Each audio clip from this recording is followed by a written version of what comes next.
Bonjour et bienvenue. Aujourd'hui, on plonge au cœur d'un sujet absolument central pour comprendre la géopolitique mondiale. Pourquoi et comment les États-Unis ont-ils réussi à établir une domination aussi profonde et durable sur l'Amérique latine? C'est une histoire complexe qui s'étend sur plus de 2 siècles. Elle mêle des doctrines stratégiques, des interventions militaires et bien sûr des impératifs économiques. Pour vraiment saisir tous les rouages, il est crucial de suivre l'analyse jusqu'au bout parce que chaque étape qu'on va voir ensemble éclaire la suivante. Et si ce genre d'analyse de fond vous intéresse, pensez à vous abonner pour ne pas manquer les prochains. La question de départ, elle est simple mais vertigineuse. Comment est-ce qu'une toute jeune république, à peine sortie de sa propre révolution, a pu construire une hégémonie aussi solide sur un hémisphère tout entier? Pour y répondre, il faut remonter aux origines, au moment précis où le jeu de pouvoir international a complètement basculé. Notre analyse va se faire en 5 temps. D'abord, on va se pencher sur le vide géopolitique du début du 19e siècle. Ensuite, on décortiquera la fameuse doctrine Monroe et ses métamorphoses. Troisième point, on verra comment cette hégémonie s'est imposée par la force. Puis, on analysera la logique derrière cette idée de sphère d'influence réservée. Et enfin, on terminera sur les défis actuels, car cette domination est aujourd'hui sous pression. Allez, on commence. Première étape, donc, le vide géopolitique. Pour comprendre l'ascension des États-Unis, il faut d'abord regarder du côté de l'Europe, et plus précisément de l'effondrement des grands empires qui régnaient sur les Amériques. Au début des années 1800, l'Europe est à feu et à sang avec les guerres napoléoniennes. L'Espagne et le Portugal, qui sont les 2 grandes puissances coloniales en Amérique latine, se retrouvent terriblement affaiblis. Cet affaiblissement, c'est une brèche dans laquelle s'engouffrent les mouvements d'indépendance sur tout le continent sud-américain entre 1810 et 1820. Pour les jeunes États-Unis qui observent ça de près, la situation est une occasion en or. Un vide de pouvoir est en train de se créer juste à leur porte et ils sont parfaitement placés pour le combler et surtout pour s'assurer que les Européens ne reviendront pas. C'est précisément dans ce contexte que va naître la pierre angulaire de la politique étrangère américaine pour les 2 siècles à venir, la doctrine Monroe. On va voir maintenant comment cette doctrine, au départ un simple bouclier défensif, va se transformer en une véritable épée interventionniste. Voilà le texte fondateur énoncé en 1823 par le président James Monroe. L'idée originale est assez simple et se veut défensive. Les continents américains, c'est terminé, ce n'est plus un terrain de jeu pour la colonisation européenne. Toute tentative d'une puissance européenne de se mêler des affaires des nouvelles nations indépendantes sera vue comme une menace directe pour la sécurité des États-Unis, point. Mais attention, c'est là que les choses deviennent fascinantes. Regardez cette comparaison, elle est incroyablement parlante. En 1823, le principe c'est la non-intervention des Européens. C'est un bouclier. Et puis en 1904, tout bascule avec ce qu'on appelle le corollaire Roosevelt. Le principe devient le droit d'intervention, mais cette fois des États-Unis, la posture passe de défensive à totalement offensive. Le bouclier s'est transformé en bâton de policier. Et voici les mots exacts du président Theodore Roosevelt qui changent tout. Il dit en substance que si un pays d'Amérique latine se comporte mal ou est trop instable, eh bien les États-Unis pourraient être contraints d'exercer un pouvoir de police internationale.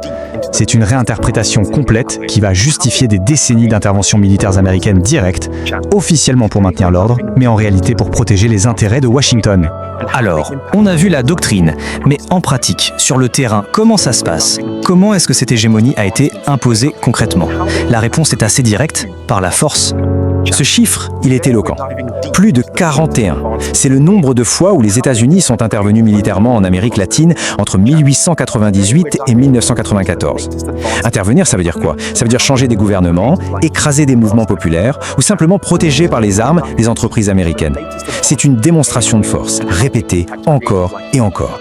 Et cette liste n'est qu'un petit aperçu. On parle d'occupations militaires qui ont duré des années, comme à Cuba, en Haïti ou au Nicaragua au début du XXe siècle. On parle du coup d'État orchestré par la CIA au Guatemala en 1954 pour protéger une entreprise bananière, la United Fruit Company, ou encore du soutien au renversement de Salvador Allende au Chili en 1973.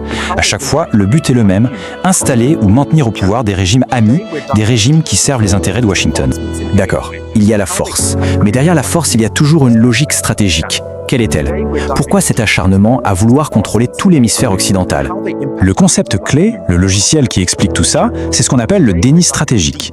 L'objectif, depuis le début, a toujours été le même, empêcher toute grande puissance rivale, que ce soit l'Empire britannique au 19e, l'Union soviétique pendant la guerre froide ou la Chine aujourd'hui, d'établir une base, une influence solide dans la région.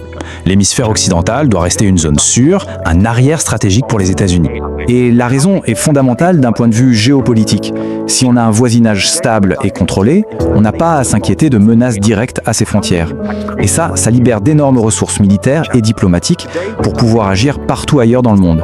Autrement dit, la domination régionale, c'est la condition indispensable de la puissance mondiale américaine. Et bien sûr, cette grande logique géopolitique est totalement liée à des intérêts économiques très concrets. L'Amérique latine, c'est un immense réservoir de matières premières qui sont critiques pour l'industrie américaine. Que l'on parle du lithium de la Bolivie, de l'Argentine et du Chili, indispensable pour nos batteries, du cuivre chilien et péruvien, ou bien sûr du pétrole du Venezuela ou du Mexique. Sécuriser l'accès à ces ressources a toujours été un pilier de la politique américaine. Tout ça nous amène à la période actuelle. Parce qu'aujourd'hui, cette hégémonie qui semblait presque absolue, eh bien, elle est de plus en plus contestée. De nouveaux joueurs sont entrés dans la partie. On a principalement 3 rivaux qui viennent bousculer le jeu américain. Il y a la Chine, d'abord, avec son énorme poids économique et ses investissements dans les ports, les routes, les télécoms. Il y a la Russie, ensuite, qui tisse des partenariats politiques et militaires, notamment en vendant des armes. Et puis il y a l'Iran, qui joue un jeu plus discret, plus asymétrique, via des alliances stratégiques, par exemple avec le Venezuela. Regardons l'exemple de la Chine. Ce graphique est frappant. Pour des géants économiques comme le Brésil, le Chili ou le Pérou, la Chine est devenue le premier partenaire commercial et de très loin. Près de 40% des exportations du Chili partent vers la Chine. Ce poids économique se transforme inévitablement en influence politique. Et ça vient directement grignoter le pouvoir d'influence traditionnel de Washington.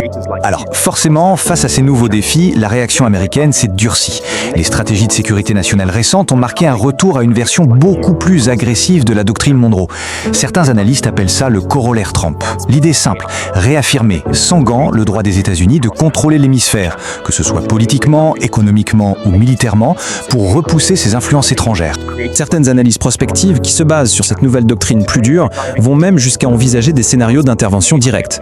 Un exemple qui est parfois cité dans les cercles de réflexion stratégique, c'est celui d'une opération Southern Spear, un raid militaire américain sur Caracas pour capturer le président vénézuélien.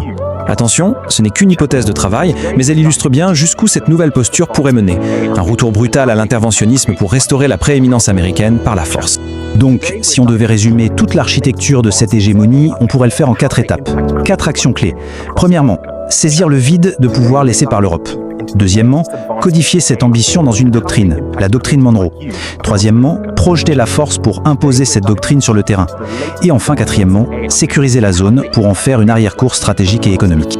Ce qui nous amène à la question finale, celle qui reste ouverte. Dans le monde multipolaire d'aujourd'hui, est-ce que l'ère de la doctrine Monroe est vraiment terminée?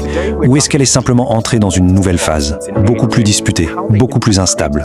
C'est sans doute la question qui va définir les relations dans l'hémisphère pour les années à venir. Pour celles et ceux qui nous suivent régulièrement, si cette analyse vous a intéressé, n'hésitez pas à laisser un pouce bleu et à nous dire ce que vous en pensez en commentaire. Et pour les personnes qui découvrent la chaîne, si cette approche vous a plu, abonnez-vous pour ne rien manquer de nos prochaines explorations. Merci pour votre attention.